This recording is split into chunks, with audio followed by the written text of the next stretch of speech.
Shalom Bapak Ibu, Saudara-saudara kekasih dalam nama Tuhan kita Tuhan Yesus Kristus. Dan selamat bertemu kembali di YouTube saya, Pendeta Rudolf H. Pasaribu Channel. Dengan dan lewat channel ini, saya komit untuk senantiasa menyebarkan pengajaran firman Tuhan. Karena saya percaya, berlandaskan Yesaya pasal 55 ayat 11, bahwa firman Tuhan yang saya dan Bapak Ibu, saudara-saudara semuanya juga ikut sebar lewat apapun, termasuk lewat video ini, tidak akan kembali dengan sia-sia, tetapi akan bekerja sendiri lewat kuasa dan berkat urapan Roh Kudus.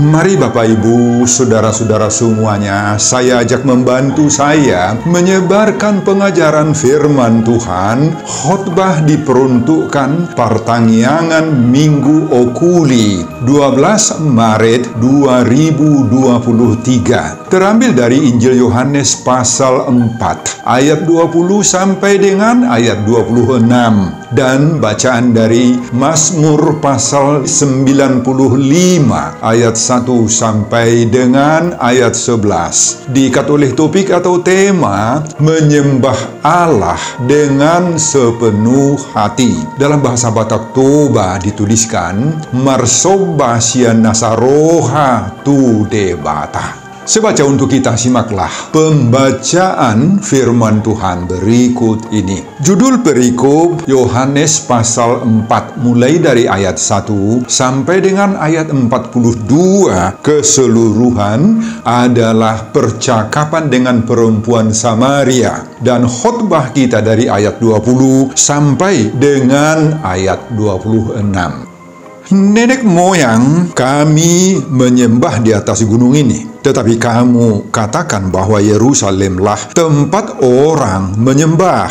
Kata Yesus kepadanya, percayalah kepadaku, hai perempuan, saatnya akan tiba bahwa kamu akan menyembah Bapa, bukan di gunung ini dan bukan juga di Yerusalem. Kamu menyembah apa yang tidak kamu kenal, kami menyembah apa yang kami kenal, sebab keselamatan datang dari bangsa Yahudi. Tetapi saatnya akan datang dan sudah tiba sekarang bahwa penyembah-penyembah benar akan menyembah Bapa dalam roh dan kebenaran. Sebab Bapa menghendaki penyembah-penyembah demikian. Allah itu roh, dan barang siapa menyembah Dia harus menyembahnya dalam roh dan kebenaran. Jawab perempuan itu kepadanya, aku tahu bahwa Mesias akan datang, yang disebut juga Kristus. Apabila Ia datang, Ia akan memberitakan segala sesuatu kepada kami. Kata Yesus kepadanya, akulah Dia yang sedang berkata-kata dengan engkau. Bapak, Ibu, dan saudara-saudara, demikianlah nats khotbah kita di Pertanggiangan Minggu Okuli. Nama Okuli didasarkan pada Mazmur pasal 25 ayat 15a. Mataku tetap terarah kepada Tuhan. Minggu tanggal 12 Maret 2023 dihubungkan dengan topik atau tema menyembah Allah dengan sepenuh hati. Marsoba sia nasaroha tu debata. Saudara, nats khotbah ini dilatar belakangi ketika Yesus sudah begitu banyak berjalan ke sana kemari, ke atas bukit, ke lembah, di saat matahari sedang panas atau cuaca dingin, angin berhembus kencang, atau sedang memberitakan Injil pengajarannya dan melakukan berbagai-bagai tanda mujizat, menyembuhkan yang sakit, bahkan menghidupkan orang mati. Yesus berhentilah sejenak di salah satu sumur yang sering disebut Sumur Yakub, dekat kampung atau desa yang bernama Sikar. Di saat itu juga Yesus menyuruh murid-muridnya ke kota untuk membeli roti atau makanan sehari-hari mereka. Yesus berharap ketika Dia berada dekat sumur itu, orang akan datang mengambil air dari sumur itu dengan membawa timbanya masing-masing, dan dia akan dapat air dari sumur itu. Yesus tahu bahwa tempat itu biasanya sangat ramai dikunjungi orang, baik laki-laki maupun perempuan. Dan selain untuk mengambil air, tempat yang satu ini sering juga dipakai orang untuk bicara-bicaralah, berkomunikasi satu dengan yang lain, untuk mendapatkan berita-berita baru yang aktual, yang hangat, dan lain-lain. Dalam bahasa Batak Toba, tempat inilah biasanya yang dipakai orang untuk marnonang-nonang atau markobur-kobur, menunggu saat tiba kesempatan baginya atau jadwal baginya untuk menimba air itu karena harus bergantian menunggu teman yang lain. Dan pas di waktu yang sedemikian, ketika Yesus tiba di sumur itu, keadaan di sana begitu sepi. Gak ada orang yang datang untuk ambil air, kecuali seorang perempuan Samaria yang juga untuk mengambil air. Saudara, dalam pertemuan ini, Yesus langsung berkata, "Berilah aku minum." Ayat 8. Apa jawaban perempuan Samaria ini? Dia menjawab Yesus dengan nada marah atau sentimen. Katanya apa? "Masakan engkau, seorang Yahudi, minta minum kepadaku, seorang Samaria?" Wah, kenapa begitu marahnya jawaban perempuan Samaria ini kepada Yesus? Pada ayat 9 dituliskan, sebab orang Yahudi tidak bergaul dengan orang Samaria. Itu sebabnya ketika Yesus meminta air padanya, ia langsung menunjukkan amarah, sikap yang tidak enak, dan sentimen nasionalismenya kepada Yesus. Namun, Yesus menjawab pada ayat 10, "Jikalau engkau tahu tentang karunia Allah dan siapakah Dia yang berkata kepadamu, 'Berilah aku minum,' niscaya engkau telah meminta kepadanya, dan Ia telah memberikan kepadamu air hidup." Tetapi perempuan Samaria ini tetap saja menunjukkan kesombongan dan kebenciannya pada Yesus. Pada ayat 11, "Tuhan, engkau tidak punya timba, dan sumur ini amat dalam. Dari manakah engkau memperoleh air hidup itu?"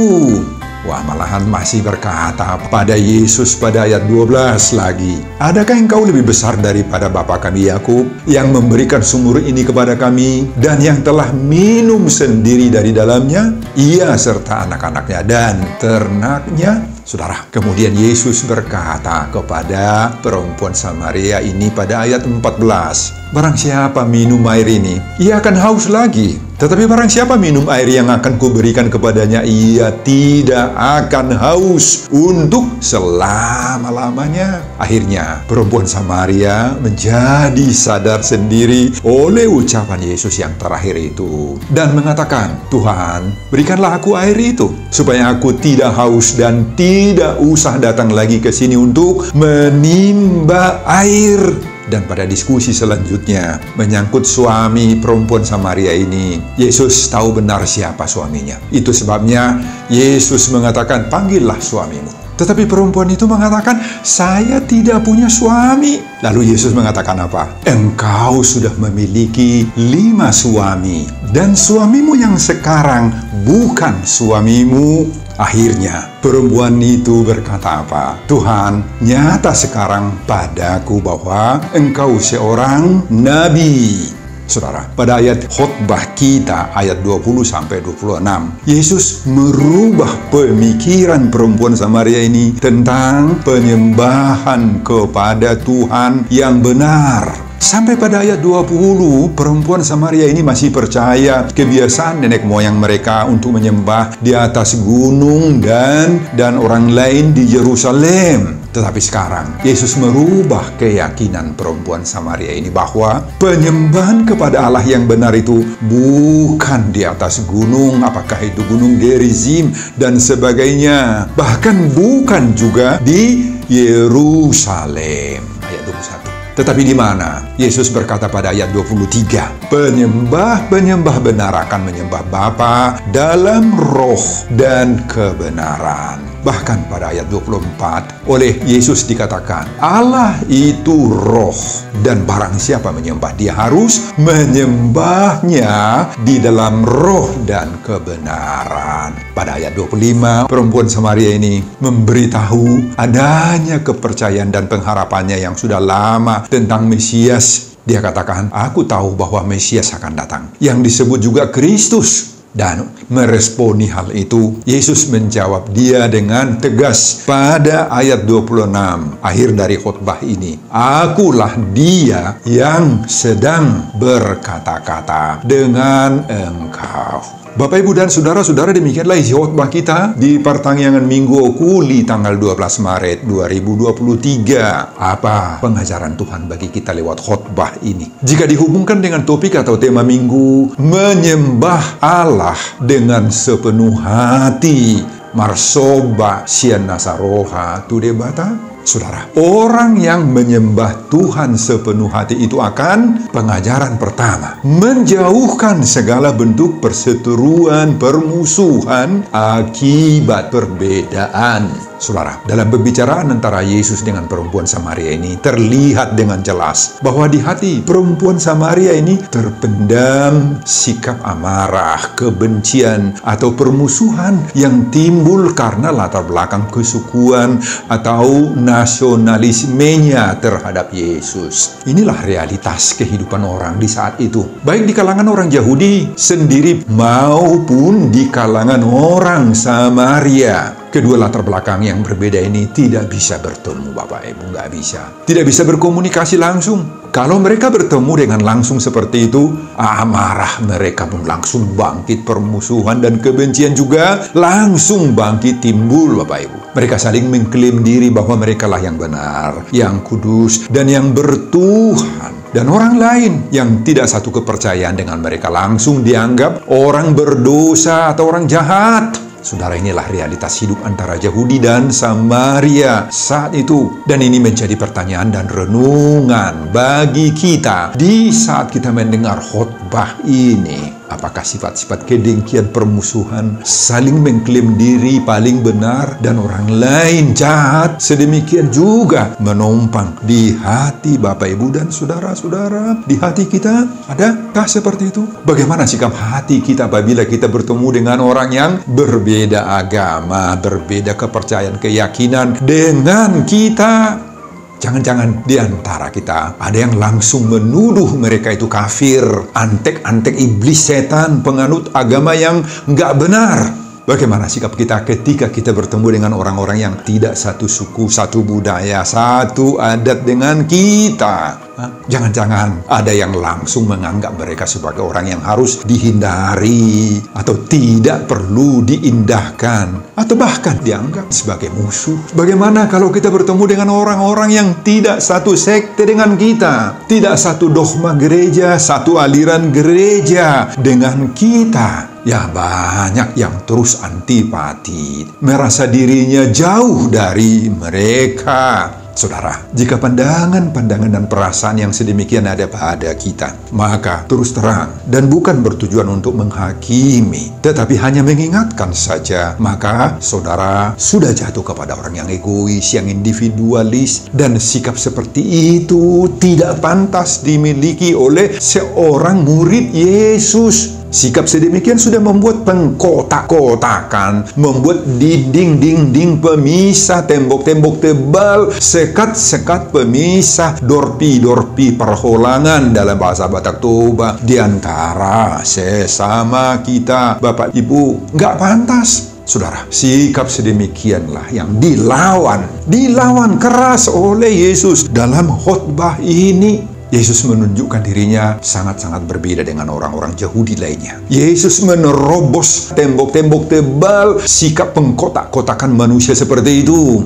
Jika perempuan Samaria datang menganggarkan timba sebagai simbol kekuatannya, kemampuannya, usahanya, alatnya untuk mendapatkan air, Tetapi Yesus datang membawa langsung air kehidupan yang menggambarkan membawa damai sejahtera, sukacita, kelembutan, dan kasih mengasihi. Oleh karena itu Bapak, Ibu, dan saudara-saudara, sebagai murid Yesus kita, maka buanglah segala sifat, sikap, bibit-bibit permusuhan yang seperti itu. Dan sebaliknya, bawalah air kesejukan dalam wujud damai sejahtera, dalam wujud persahabatan dan rasa kasih mengasihi kepada orang atau kelompok-kelompok, meskipun di antara kita ada yang berseberangan dengan mereka dalam hal iman, kepercayaan, atau dalam bidang atau aliran dogma gereja yang kita pegang atau yang kita anut. Nah, dengan demikian kita sudah terbukti mampu menunjukkan secara nyata seruan topik atau tema minggu, menyembah Allah dengan sepenuh hati. Marsoba sian nasa roha tu debata. Pengajaran yang kedua, siapa orang yang menyembah Tuhan sepenuh hati itu? Orang yang sudah berjumpa dengan Yesus dan mengalami perubahan hidup. Saudara, perjumpaan dengan Yesus sangat menentukan sikap kita dalam dua hal yang sangat prinsipil dalam hidup ini. Yakni, pertama, sikap kita terhadap orang-orang yang berbeda atau yang tidak sejalan, tidak satu ide, satu budaya, tidak seadat, sealiran, bahkan sekonsep politik dengan kita. Inilah yang saya sebut dengan sikap horizontal, sesama kita. Kedua, sikap kita terhadap atau dalam hubungan dengan Tuhan. Inilah yang saya sebut dengan sikap vertikal. Jadi Bapak, Ibu, dan saudara-saudara, ada tidaknya perjumpaan kita dengan Tuhan itu akan berakibat pada dua hal penting yang menyangkut dengan hubungan secara horizontal, yakni hubungan kita dengan sesama manusia kita, dan hubungan secara vertikal, hubungan dengan Tuhan. Itu akibatnya. Jadi pertemuan atau perjumpaan dengan Yesus itu berakibat, berbuahkan, melahirkan dua hal yang baik, baik secara horizontal maupun secara vertikal. Saudara, inilah yang dialami perempuan Samaria di saat bertemu dengan Yesus ini. Pertemuan perempuan Samaria dengan Yesus itu secara spontan melahirkan kedua sikap yang baru di dalam dirinya tadi. Yakni, pertama, bahwa pertemuannya dengan Yesus yang adalah orang Yahudi itu juga meluluh lantakkan, menghilangkan secara drastis sikap permusuhan, kebencian, rasa dendam, dan melahirkan damai sejahtera di dalam dirinya. Buah pertemuan yang kedua, Yesus berhasil merubah keyakinannya dari penyembah gunung kepada iman yang baru di dalam roh dan kebenaran. Jadi pertemuan dengan Tuhan itu harus berlangsung di dalam roh dan kebenaran. Pertemuan dengan Yesus berhasil menuntun perempuan Samaria ini pada titik puncak, sehingga pada akhirnya dia mau bersaksi lagi kepada teman-temannya. Pada ayat 29 dituliskan, "Mari lihat, di sana ada seorang yang mengatakan kepadaku segala sesuatu yang telah kuperbuat." Saudara, perempuan Samaria ini mengajak orang-orang lain, teman-temannya yang lain, untuk datang kepada Yesus. Saudara, dari pengalaman perempuan Samaria ini kita dapat belajar bahwa tanpa perjumpaan dengan Yesus secara pribadi, tidak akan mungkin terjadi perubahan dalam sikap, dalam perilaku kita. Tidak akan mungkin terdapat keagamaan yang benar di dalam diri kita. Nah, saudara, inilah yang menjadi pertanyaan bagi kita sekarang. Bagaimana dan di mana kita bisa bertemu dengan Tuhan? Sudahkah kita bertemu dengan Tuhan? Yesus mengatakan, bukan di gunung, bukan di kota tertentu seperti di kota Yerusalem, tetapi dalam roh dan kebenaran. Pada ayat 24, Yesus mengatakan, Allah itu roh, dan barang siapa menyembah Dia, haruslah menyembahnya dalam roh dan kebenaran. Saudara, inilah tujuan dari semua ritus-ritus keagamaan kita. Kalau kita mengikuti ibadah, kita melangsungkan doa, kita bernyanyi pujian kepada Tuhan, kita mendengar pengajaran-pengajaran Tuhan, maka semua itu bertujuan untuk mempertemukan kita dengan Tuhan. Jadi, kalau kita ke gereja Bapak Ibu, kalau kita beribadah, kalau kita pergi marminggu, apakah kita bertemu dengan Tuhan? Apakah kita hanya bertemu dengan teman-teman segrup kor saja, tetapi tidak dengan Tuhan? Nah, jawablah dalam hatimu sendiri. Saudara, mari kita perbaharui sikap beribadah kita. Beribadah harus mempertemukan kita dengan Tuhan. Makanya periksalah diri kita ini Bapak Ibu, periksalah dirimu, periksalah ibadahmu. Amati kunjunganmu ke gereja. Marminggu bukan sekedar bertemu dengan teman-teman rame-rame. Bukan hanya sekedar menunjukkan baju-baju baru, penampilan baru, ikut nyanyian kor baru. Beribadah di gereja menuntun kita untuk bertemu dengan Tuhan secara pribadi. Pertemuan dengan Tuhan akan melahirkan sikap baru, perilaku baru. Baik sikap terhadap semua orang atau teman-teman kita, terhadap istri kita di rumah, terhadap suami, ibu-ibu di rumah, terhadap anak-anak, terhadap orang tua, terhadap saudara-saudara yang berbeda dengan kita. Dan bahkan sikap kita yang benar terhadap Tuhan sendiri, jadi terhadap horizontal dan vertikal sekali lagi. Makanya Bapak Ibu dan saudara-saudara, siapakah yang bisa menyembah Tuhan itu dengan sepenuh hati? Naulomar soba sian nasrohana tu debata, sebagaimana yang diserukan oleh topik atau tema minggu 12 Maret ini. Maka jawabannya adalah mereka, kita yang sudah berjumpa dengan Tuhan, dengan Yesus Kristus. Mereka inilah yang mengalami perubahan hidup. Hanya orang yang sudah berjumpa dengan Tuhan, dengan Yesus Kristuslah yang mengalami perubahan hidup dari dalam dirinya, dan itu akan nampak kepada sesamanya dan kepada Tuhan. Amin Bapak Ibu dan saudara-saudara. Pengajaran yang ketiga, jangan abaikan kuasa firman yang menegur kesalahan kita. Dalam percakapan antara Yesus dengan perempuan Samaria ini, Bapak Ibu dan saudara-saudara, Yesus membuktikan dirinya sebagai nabi atau sebagai Mesias. Dalam pembicaraan antara Yesus dengan perempuan Samaria, pada akhirnya Yesus berhasil membuka tabir yang selama ini tersembunyi dalam diri perempuan Samaria ini. Apa itu?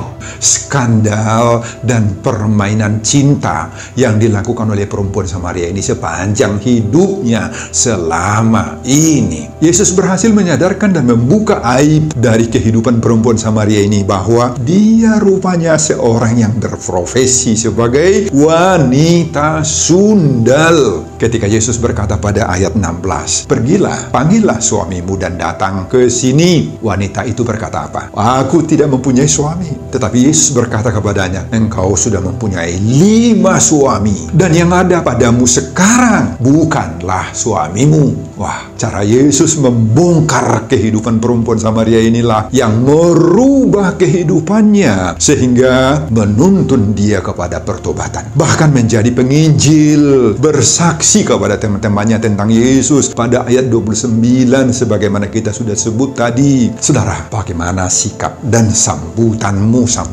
kita pada setiap firman, pada setiap khotbah yang kita dengar, baik di gereja, di pertanyaan, melalui media-media sosial, YouTube dan sebagainya. Bagaimana sikap kita terhadap khotbah yang kita dengar itu? Sering sekali kita tidak merasa enak mendengar khotbah yang kena-mengena kepada perilaku dan bisa menegur sifat-sifat kita yang selama ini jelek, kotor, bau di hadapan Tuhan, tetapi kita tidak pernah mau merubahnya. Bahkan kita sering benci, hilang rasa simpati kita dan kasih sayang kita kepada si pengkhotbah, dan mau mencari-cari kesalahan si pengkhotbah, si pendeta itu. Kalau khotbah-khotbahnya kita anggap selalu menegur kita. Bahkan sering kali ada orang, ada jemaat, ada pendengar khotbah yang demikian itu bersungut-sungut di tempat duduknya. Mereka mengeluarkan kata-kata sinis didengar orang-orang yang duduk di samping kiri, di samping kanan, atau di muka atau di belakangnya. karena dia ribut di tempat duduknya,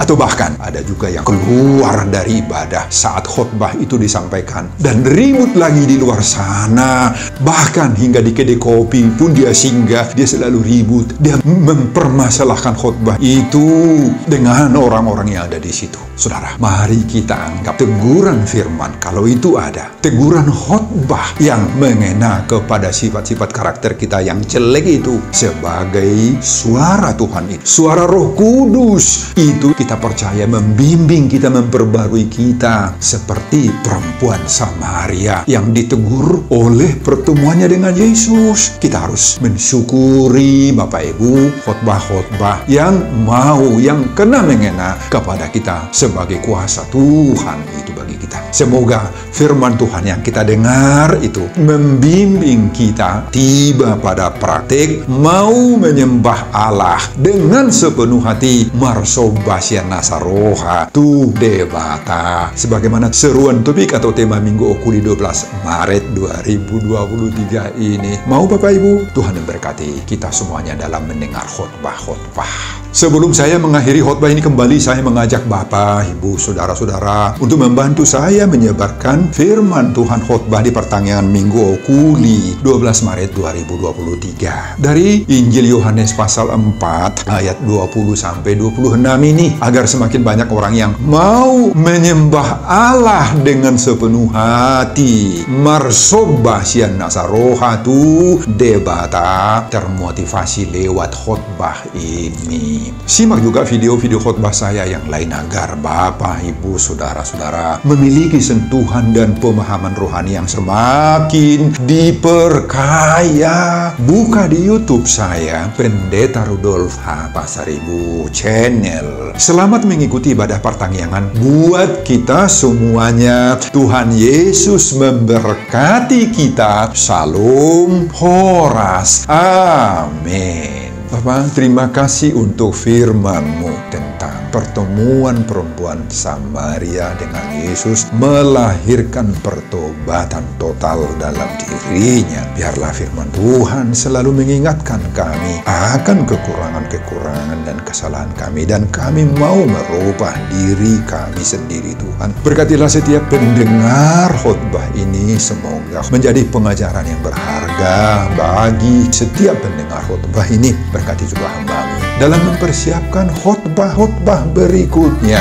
dan semuanya ini saya peruntukkan demi kemuliaan hormat bagi nama Tuhan. Di dalam nama Yesus saya berdoa dan mengucap syukur hari ini dan untuk selama-lamanya. Amin.